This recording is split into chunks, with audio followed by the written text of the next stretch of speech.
welcome back to LinkedIn Logs, the jobs and business news podcast. I'm your host, Chad White.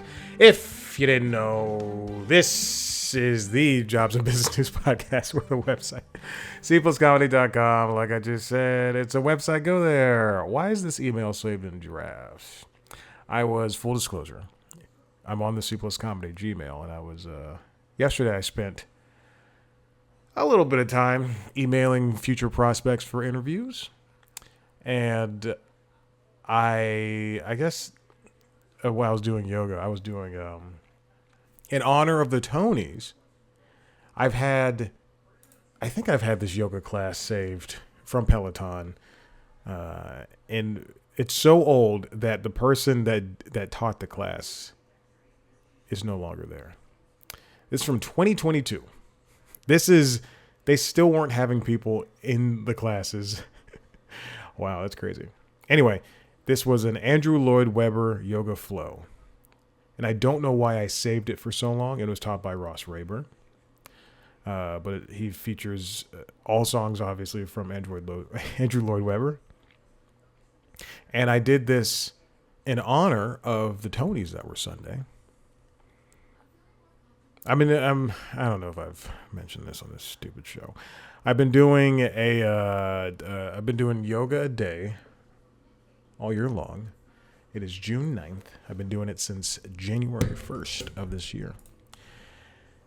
Yeah, no big deal.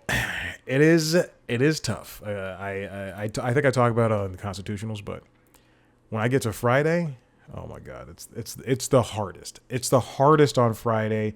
It's the easiest every other day of the week. Why is there cat hair on? The Luna walked on the laptop. Anyway, it is so difficult on Fridays. But we are, this is work related for the television company I work for. They also do film. For the television company I work for, we are at least for our department, we do summer Fridays. And typically that means if you have a summer Friday, you get the day off. For me, because I'm basically in the middle, that means I get to do a half day. So some people have it off, some people have it on. Last week was the second summer Friday, and I had the first summer Friday off. Oh, well, again, remember, a half day. But I worked as usual this full Friday. And when I tell you the first summer Friday, it was easy. My supervisor manager person, she messaged me on Monday and said it was smooth sailing, easy, nothing was due, blah, blah, blah. Friday, she's like, hey, this is due. And I go, great, perfect. I'll just be expecting this. She logs off and I get no less than 100 emails about 1,000 different things. And, I'm not joking. I grocery shop on Friday mornings, and I got home from the grocery store. I was on top of it. I had a good day at the gym. I got home from the grocery store on time at 9:45. I'm killing it. Sit down for work. She signs off, and then bam, I'm just hit with so much shit. It was so crazy.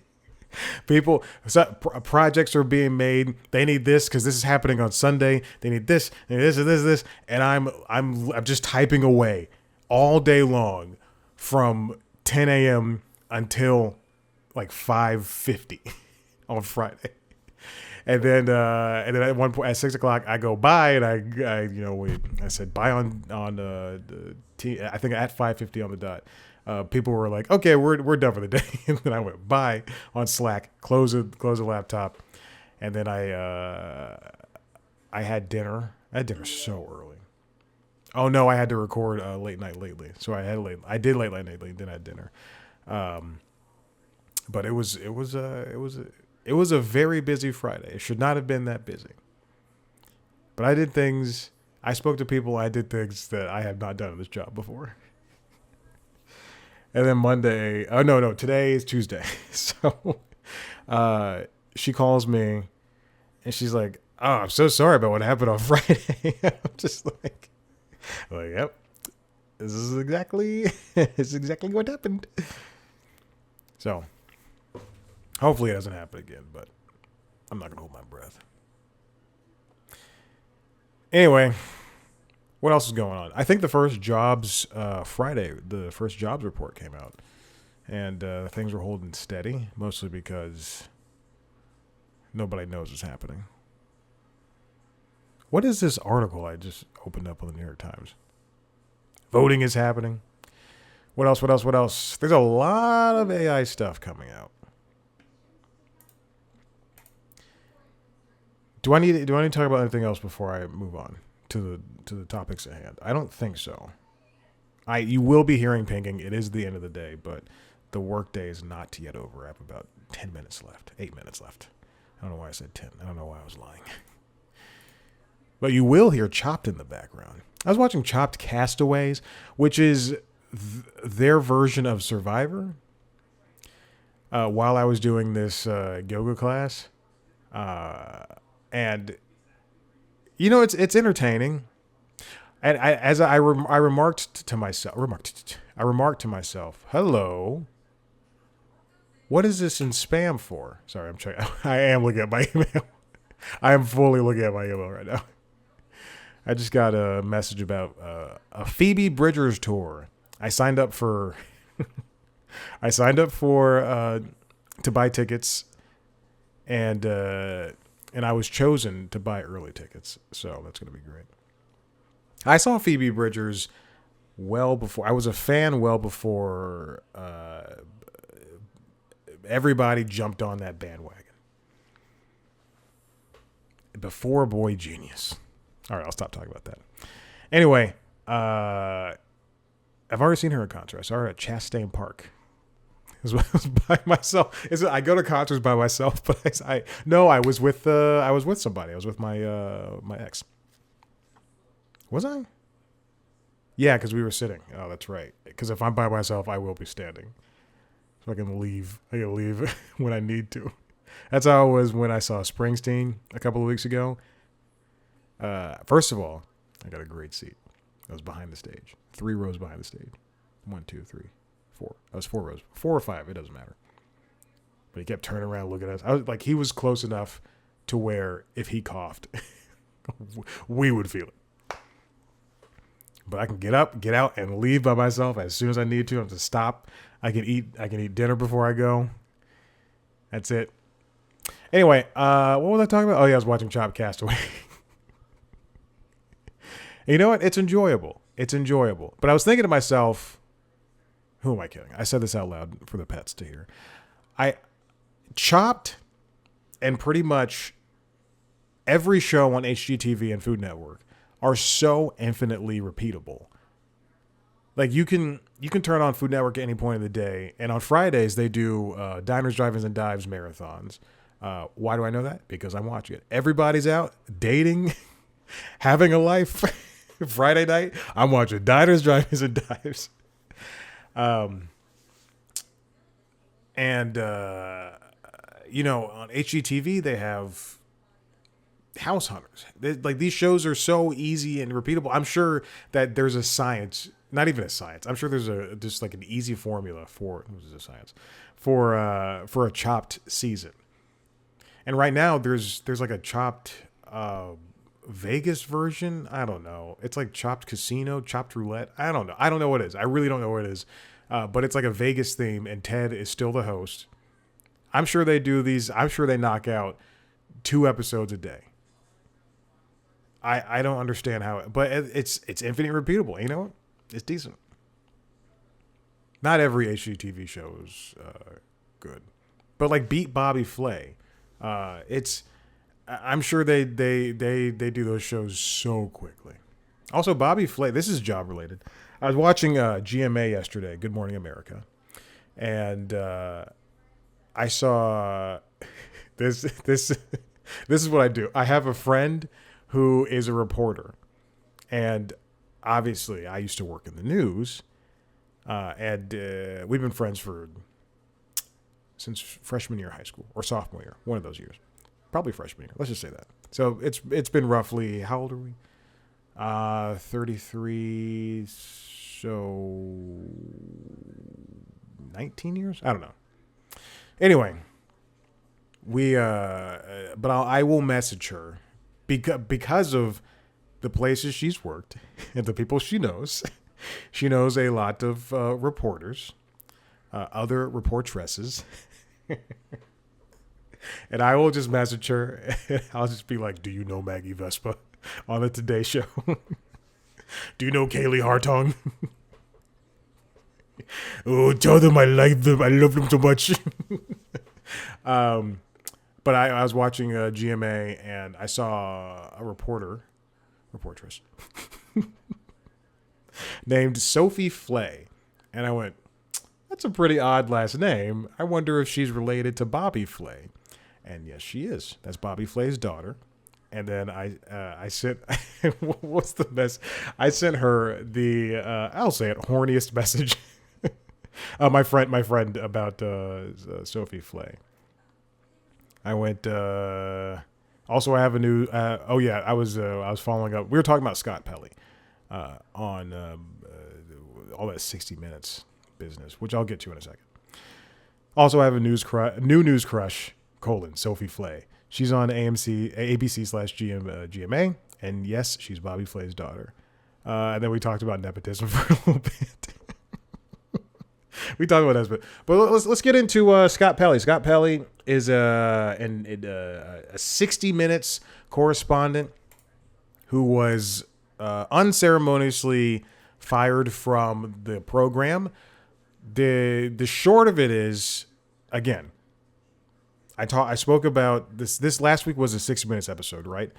So there was a meeting with Nick Bilton, who's the new head of 60 Minutes, and after all the firings happened, and it was announced that Scott Pelley was let go from the program as well because Nick Bilton did not like being verbally reamed during a meeting.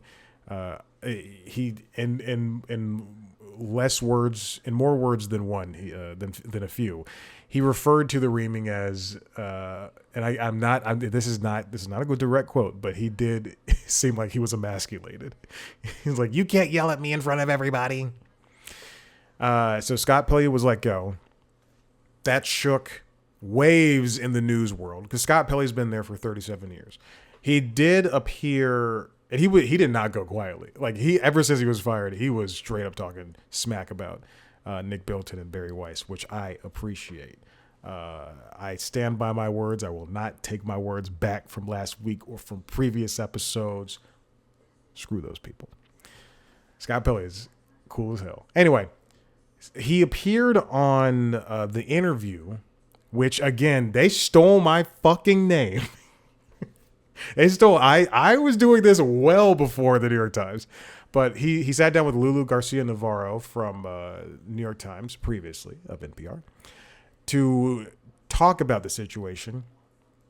And it's a fascinating conversation because it's everything you want it to be. And he's concerned about the future of 60 Minutes, as should everybody.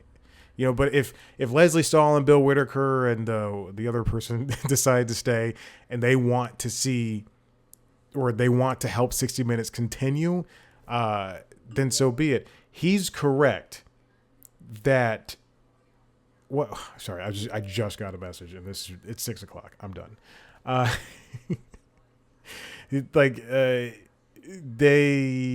see.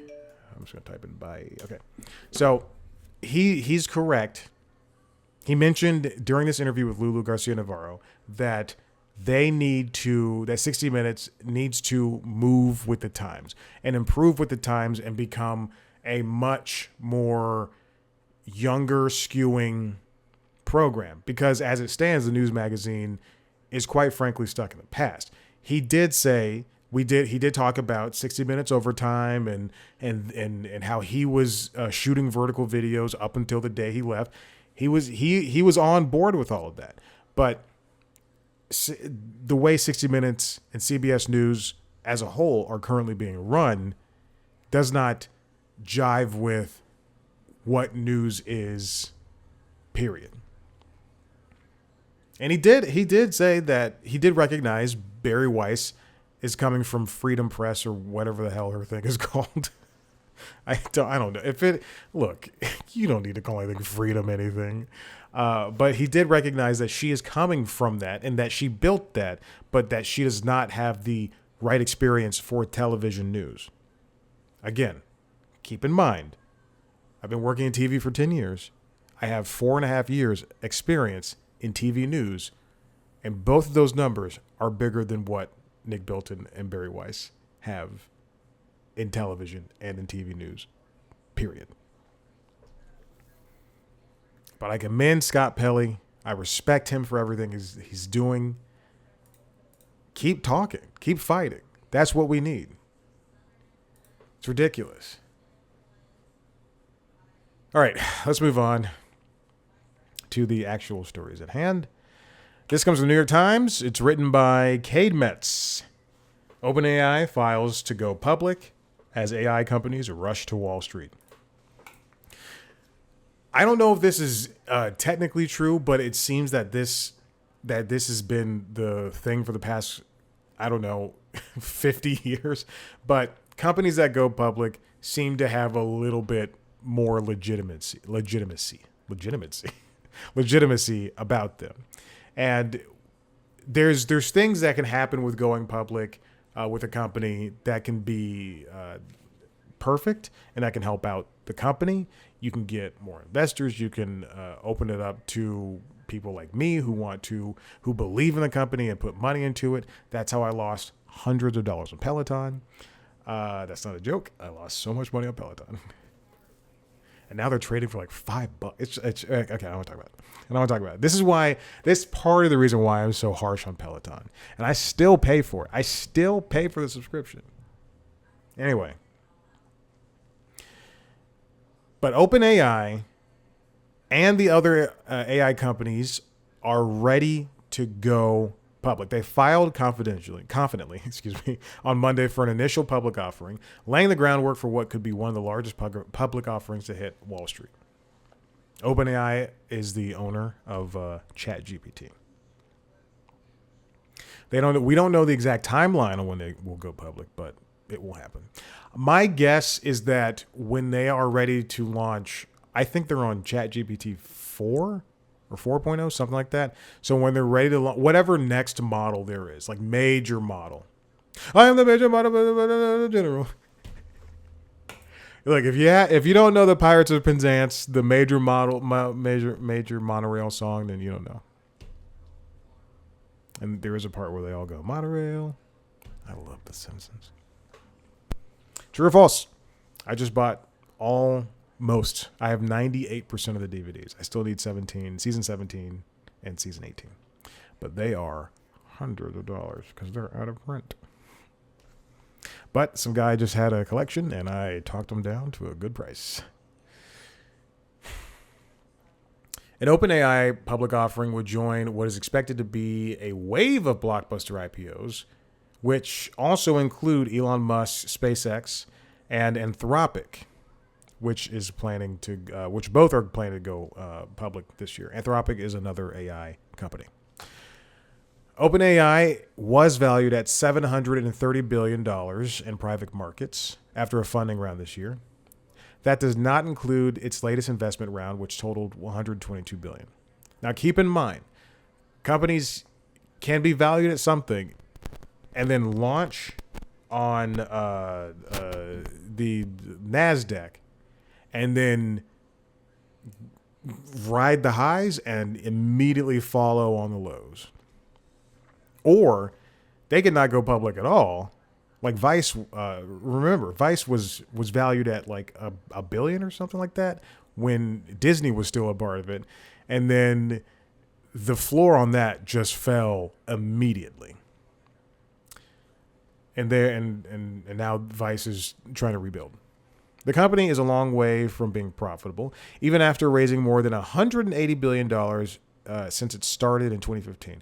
OpenAI started in 2015? Huh.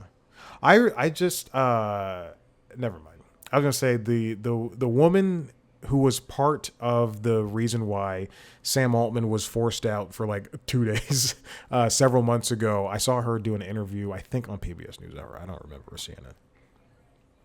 Or Miss Now. It pulled in more than $13 billion in revenue last year, but expects to spend $115 billion over the next 4 years. That probably includes building the models, building data centers, and things of that nature. Infrastructure.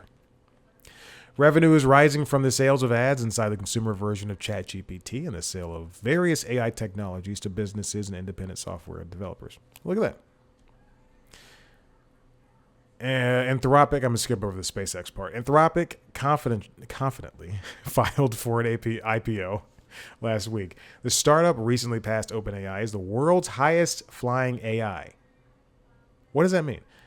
AI startup with $65 billion in new... So the sentence was not over. It's my fault.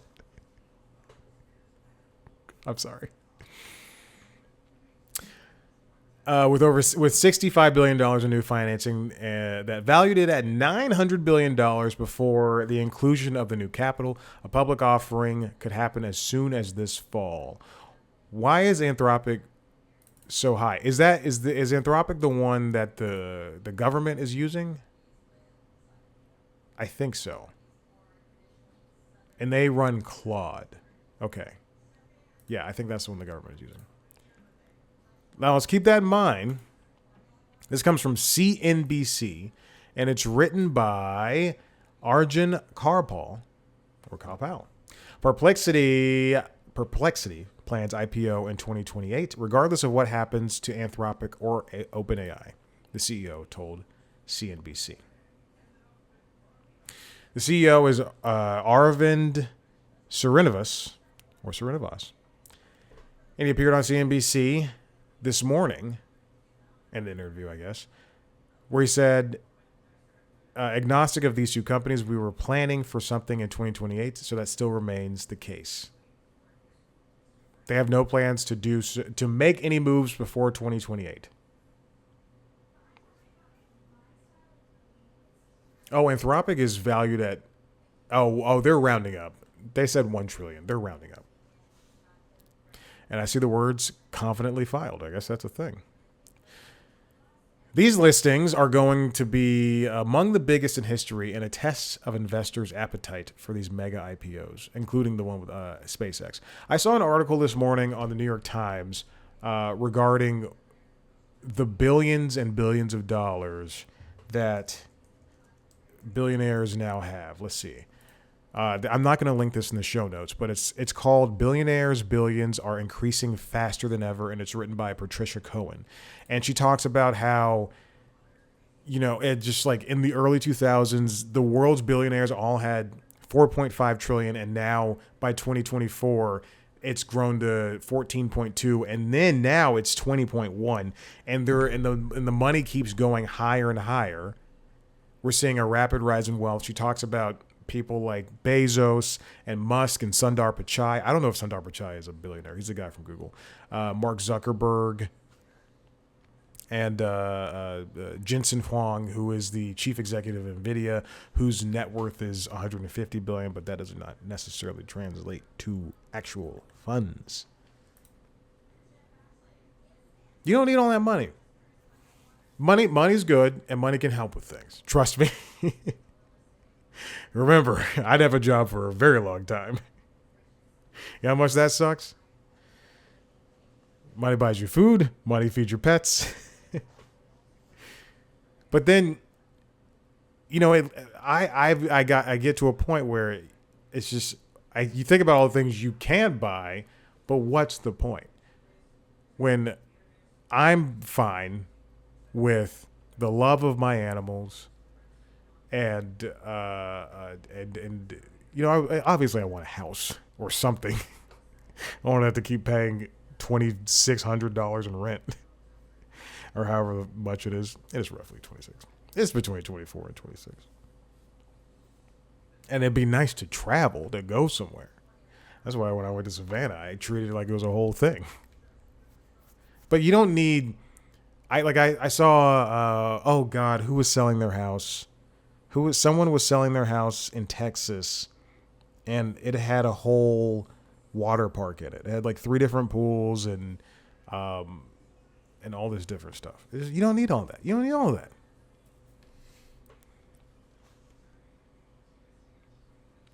Anyway, Srinvis continues, the head of Perplexity.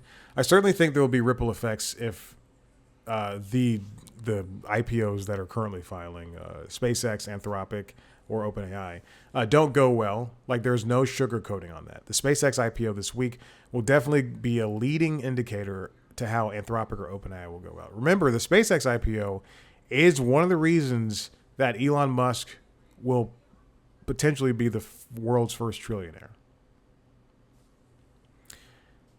Srinvis continued, I think it's important for the AI industry that these IPOs go well, and I actually think they will go well because they're doing well. I re-downloaded a dating app. I was like, let me see if I can get back out there. Spoiler alert, I deleted it within 2 days. It is, it's rough out there. But as I was Xing through the women, not more than one of them was like, I talk to ChatGPT every day, and I went, no thank you. No thank you. And those are just, the small cases. I'm sure there's people all over this city, all over the state, all over this great nation of ours celebrating his 250th birthday. You don't boo my president at this basketball game.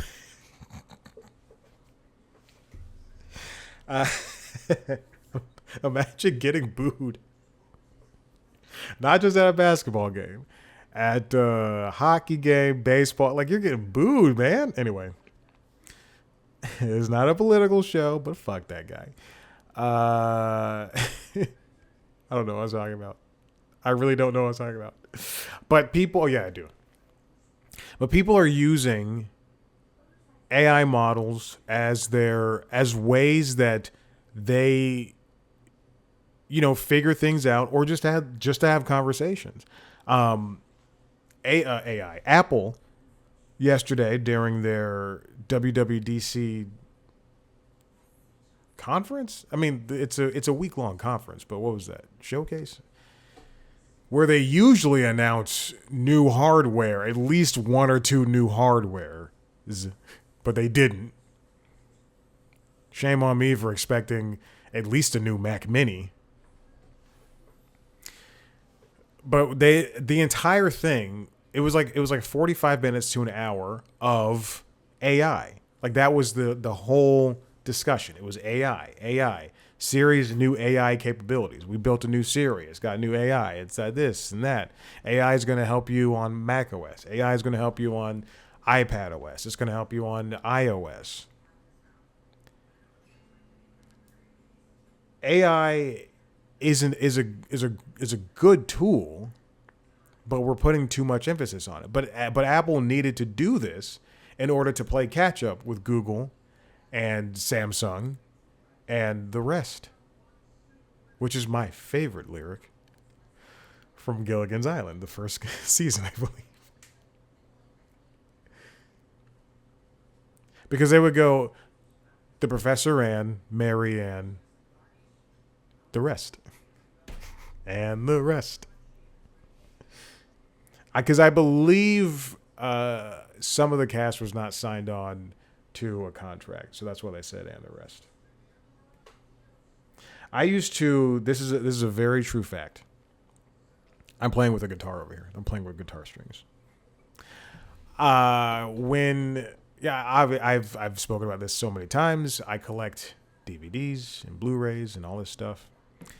And when I was younger, We didn't have a lot of money. But when I was younger, we would go to the dollar store. Dollar store would sell DVDs. Like, in like the shittiest cases. The thinnest, most destructible cases.